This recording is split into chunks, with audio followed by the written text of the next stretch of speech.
বর্তমানে সরকার তেল নিতে হলে অবশ্যই ফুয়েল পাস অ্যাপটি রেজিস্ট্রেশন করতে হবে। ঢাকা শহরের সব পাম্পগুলো নিয়ে এখন ফুয়েল পাস রেজিস্ট্রেশনের আওতায় আনবে, যাতে মানুষ ভালোভাবে তেল সংগ্রহ করতে পারে। তো যারা এখনো ফুয়েল পাস রেজিস্ট্রেশন করেন নাই তারা কিভাবে করবেন আমি দেখাই দিচ্ছি।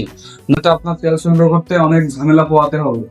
অবশ্যই দ্রুত আপনারা তেল নিতে হলে ফুয়েল পাস অ্যাপ রেজিস্ট্রেশন করুন। ফুয়েল পাস অ্যাপস রেজিস্ট্রেশন করতে হইলে প্রথমে আপনারা ফুয়েল পাস .gov.bd তে যাবেন।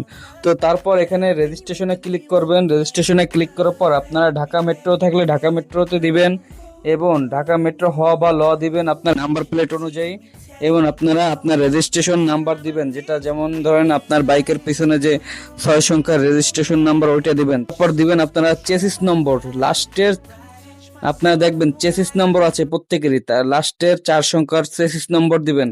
তারপর লাস্টের 4 সংখ্যা ইঞ্জিন নম্বর আছে ওইটা দিবেন, এবং আপনার যেটা হলো ট্যাক্স টোকেন ওইটার ভিতরে দেখবেন উৎপাদন বছর আছে, উৎপাদন বছর দিবেন এখান থেকে সিলেক্ট করে। তারপর আপনার যানবাহনে যাচাইকরণ টিপ দিলে কিছুক্ষণের ভিতরেই আপনার যানবাহনটির জন্য একটা নাম্বার দিবে, মোবাইল নাম্বার চাবে। ওই মোবাইল নাম্বার দেওয়ার পর একটা ওটিপি আসবে, এবং ওটিপি আপনারা ঠিকভাবে দেওয়ার পর তারপর আপনার পাসওয়ার্ড চাবে। পাসওয়ার্ড চাওয়ার পর পাসওয়ার্ড দেওয়ার পর আপনারা করবেন যেটা, লগ ইনে যাবেন।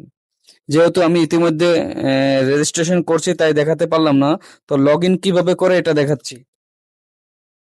এবারে লগ ইনে গেলাম, লগ ইনে যেয়ে আপনার ফোন নাম্বার দিলাম। ফোন নাম্বার দেওয়ার পর আপনার ঢাকা মেট্রো, তারপর দিলাম। তারপর পাসওয়ার্ড আগে থেকে সিলেকশন করা ছিল, দেখুন লগ ইন হয়ে গেছে। তো এভাবেই আপনার দৈনিক কত লিটার আপনি নিচ্ছেন, সাপ্তাহিক কত লিটার ব্যবহার করছেন, এবং এই কিউআর কোড স্ক্যান তৈরি করুন। এইটার মাধ্যমে আপনারা তেল বা সংগ্রহ করতে পারবেন। এইটার মাধ্যমে আপনারা তেল সংগ্রহ করতে পারবেন উক্ত পাম্প থেকে।